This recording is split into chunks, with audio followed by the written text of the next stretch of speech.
Assalamualaikum warahmatullahi wabarakatuh. Perkenalkan, nama saya Danfai Zakbar dari kelas 2 Ekonomi Syariah B. Di sini saya akan menjelaskan secara singkat mengenai manajemen. Baik, untuk yang pertama yaitu mengenai konsep dasar manajemen. Jadi pengertian atau definisi dari manajemen ini sendiri, saya mengambil pengertian dari salah satu ahli, yaitu Mary Parker Valet, yang menjelaskan bahwasanya manajemen adalah seni untuk mencapai sesuatu melalui orang lain. Kemudian untuk fungsi daripada manajemen ini sendiri ada 5. Yang pertama yaitu planning atau perencanaan, kedua organizing atau pengorganisasian, yang ketiga staffing atau penyusunan, keempat directing atau pengarahan, dan yang terakhir yaitu controlling atau pengawasan.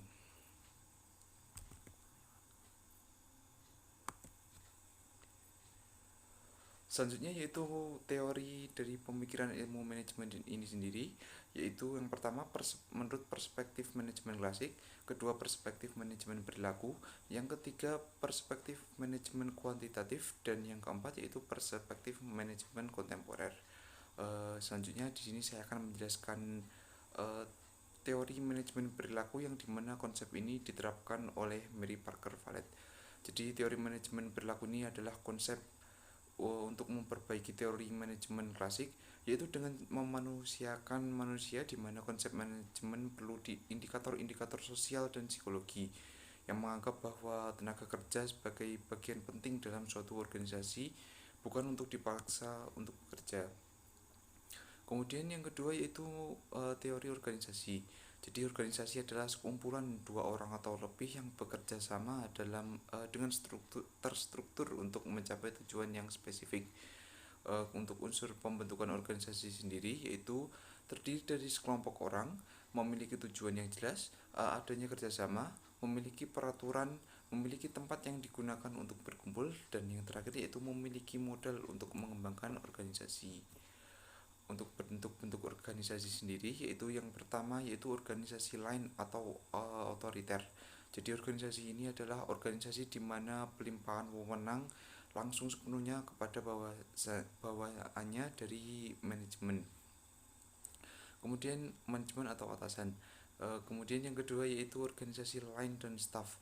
Jadi organisasi ini adalah organisasi di mana pelimpahan wewenang secara vertikal dari seorang atasan pimpinan hingga pimpinan di bawahnya.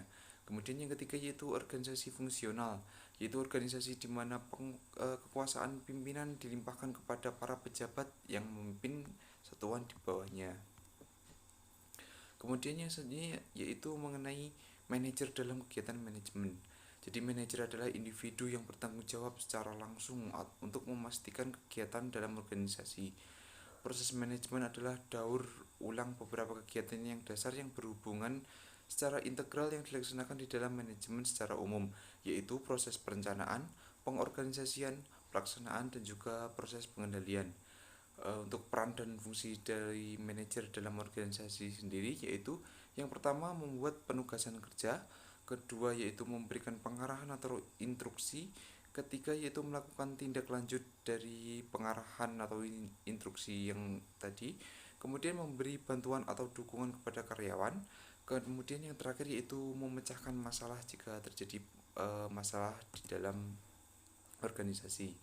Kemudian yang selanjutnya yaitu mengenai perencanaan atau planning.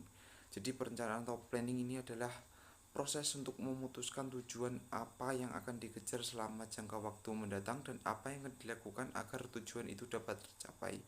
Untuk jenis-jenis perencanaan sendiri yaitu strategi yang jangka panjang, jangka menengah, dan juga operasional atau jangka pendek. Untuk contohnya sendiri yaitu akan saya contohkan yang pertama, untuk strategi jangka panjang yaitu membuat perencanaan utama untuk mencapai tujuan menjadi misalnya market leader yang di skala internasional. Kemudian yang kedua yaitu untuk perencanaan taktis atau jangka menengah yang dapat dilakukan yaitu bisa dengan misalnya yaitu dikenal di skala nasional. Kemudian setiap tahun itu membuat inovasi, kemudian membuat profit produk dan meningkatkan profit dan serta perluasan outlet. Kemudian untuk perencanaan operasional atau jangka pendek itu bisa dilakukan dengan melakukan promosi, peningkatan omset bulanan, dan juga mengadakan event atau juga pameran misalnya untuk mengenalkan produk kepada masyarakat. Kemudian yaitu mengenai pengorganisasian atau organizing. Jadi organisasi adalah bentuk perserikatan atau kerjasama manusia untuk mencapai tujuan bersama. Untuk pentingnya organisasi sendiri yaitu untuk spesialisasi, untuk sebagai tempat koordinasi, klasifikasi wewenang, administrasi yang efektif, kemudian pertumbuhan, dan juga cakupan untuk perubahan yang baru. Untuk komponen daripada organisasi sendiri yaitu yang pertama pegawai atau employer, kedua pekerjaan, yang ketiga hubungan atau relationship, yang keempat yaitu lingkungan atau environment.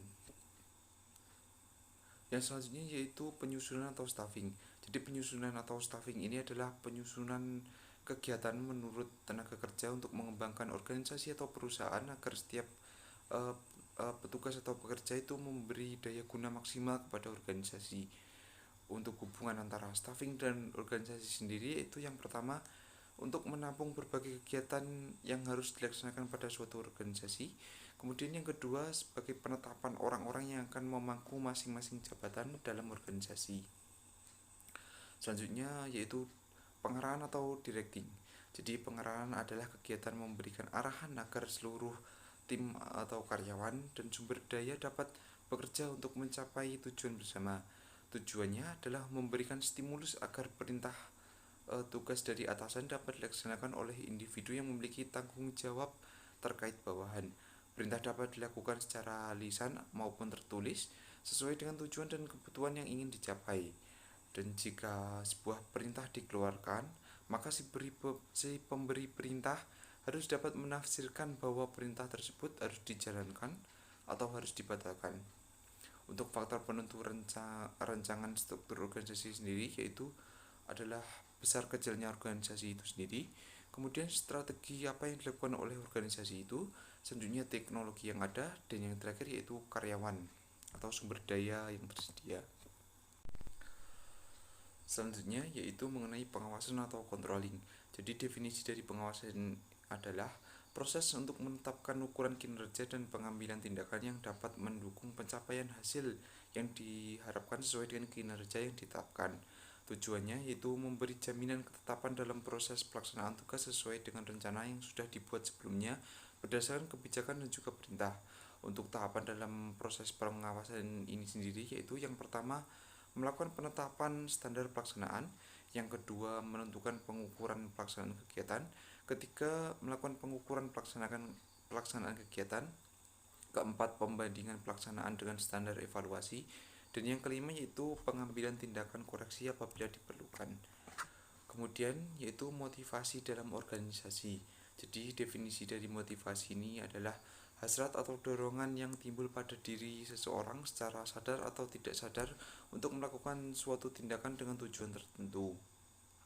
Untuk teori motivasi menurut para ahli, yang pertama yaitu teori dari Abraham Maslow yang menyatakan bahwa tindakan organisme ditentukan oleh kebutuhannya.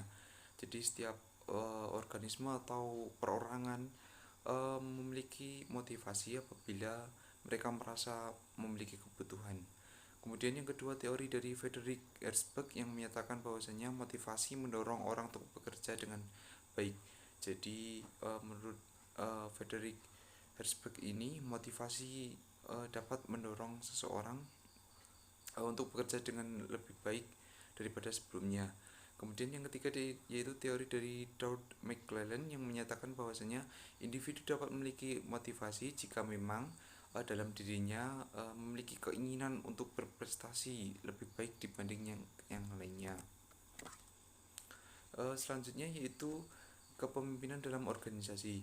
Jadi arti kepemimpinan ini secara bahasa adalah bimbingan atau tuntutan. Kemudian secara terminologi atau istilah, kepemimpinan adalah usaha untuk mempengaruhi antar perorangan melalui komunikasi untuk mencapai tujuan. Untuk tipe-tipe dari kepemimpinan ini sendiri yaitu yang pertama tipe karismatik. Jadi tipe karismatik ini adalah seorang pemimpin yang memiliki penampilan, citra, kewibawaan, dan juga kepercayaan yang tinggi. Kemudian yang kedua yaitu tipe kepemimpinan transaksional. Jadi tipe ini adalah seorang pemimpin yang memiliki peran saling memahami personal, berlaku sesuai tugas dan tanggung jawabnya saja. Jadi tipe pemimpin ini adalah pemimpin yang merasa bahwasanya jika dia sudah menyelesaikan tugasnya, ya sudah, itu yang dapat dia lakukan tanpa adanya inovasi atau eh, inovasi dan yang lainnya. Kemudian yang ketiga yaitu tipe pemimpin transformatif. Jadi tipe ini adalah tipe pemimpin yang mampu menciptakan perubahan, visioner, kreatif, adaptif dan juga inovatif. Untuk karakteristik dari pemimpin ini sendiri yaitu yang pertama, pendengar yang baik. Jadi seorang pemimpin haruslah mendengarkan keluh kesah daripada karyawannya. Kemudian yaitu yang kedua yaitu sebagai mentor. Jadi seorang pemimpin harus berbagi pengalaman kepada orang lain atau karyawannya sendiri. Kemudian yang ketiga yaitu memberikan karyawannya otonomi atau kepercayaan untuk membuat keputusan mereka sendiri. Yang keempat, seorang pemimpin harus memimpin dengan memberi contoh yang.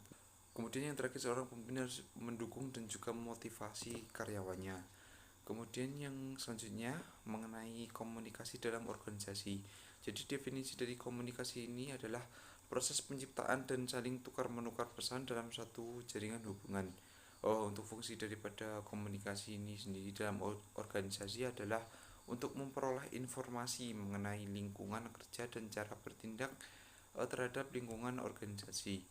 Untuk jenis-jenis dari komunikasi ini sendiri yaitu yang pertama, komunikasi formal dan juga informal. Yang kedua yaitu komunikasi terarah. Yang ketiga, komunikasi internal dan juga eksternal. Dan yang terakhir yaitu komunikasi secara lisan dan juga tertulis. Yang selanjutnya yaitu mengenai pengambilan keputusan. Jadi pengambilan keputusan adalah suatu tindakan yang dilakukan dalam menentukan hasil untuk memecahkan masalah.